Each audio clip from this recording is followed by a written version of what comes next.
A percent can also be changed into a decimal that might be useful for some calculations.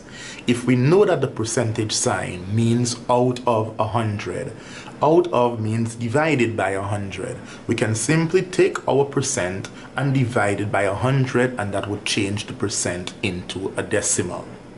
And here's this example of changing 60% into the decimal. Remember that 60% is the same thing as 60 out of 100, or 60 divided by 100.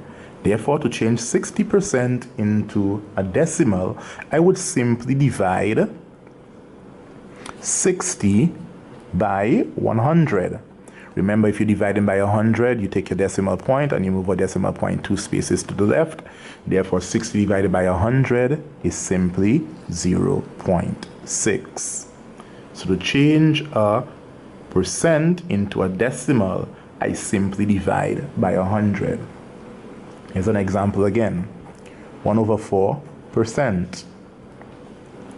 1 over 4%. If I'm asked to change 1 over 4% into a decimal, the best technique to use, the best approach to use, is to change the 1 over 4 into a decimal first.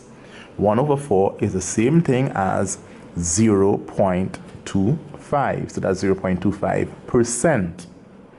Then now remember again, the percentage sign means divide by 100.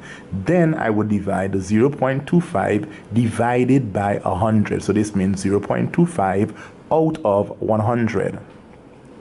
Remember, if I'm dividing 0.25 divided by 100. If I'm dividing 0.25 by 100, it means I will move my decimal point 2 spaces to the left, which will give me 0.0025. Therefore, a 1/4% is the same thing as 0.0025.